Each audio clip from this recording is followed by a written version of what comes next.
A few points that I'd like to make with respect to the dynamics and the percentage, the share of public and private financing, and the fact that the public share is growing. There's a couple of things that I'd like to note with respect to Russia.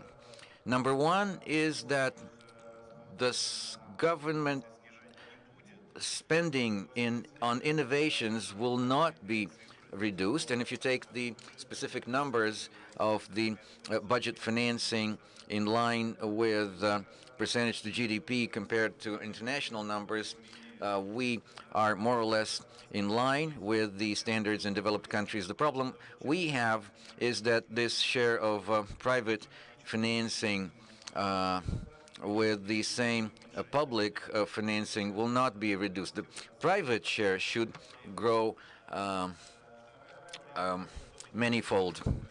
And issue number two, this budget part, the public part, makes us different from other developed countries, and that is that unlike most developed countries and the BRIC countries,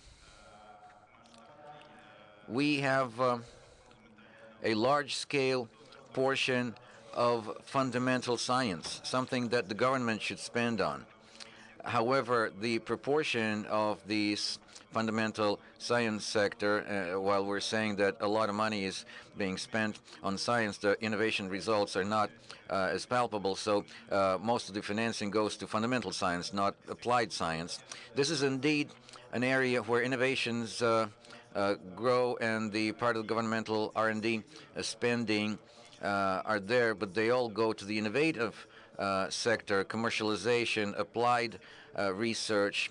Then, of course, the return on that investment in terms of patenting and specific innovative products will be greater.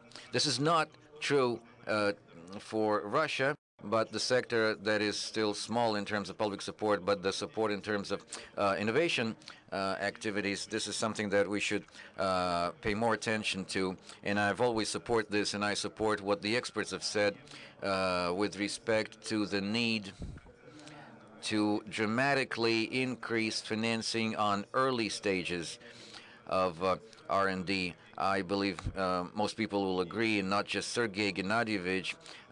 He will not be the only beneficiary, even though the key one. And a couple of years ago, we had this unique phenomenon, the signing of a letter by research institutes to the government to have money allocated so that they have enough money for projects to continue into further steps. This is something that the government has to do. Unfortunately, we're not managing with this. To do this every year, the government, with colleagues from development institutes, try to do the same thing, insisting on have increases, but still, as part of the public budget, in the second reading, the reallocation of funds, again, a little bit of money that was added was reallocated again in favor of fundamental science.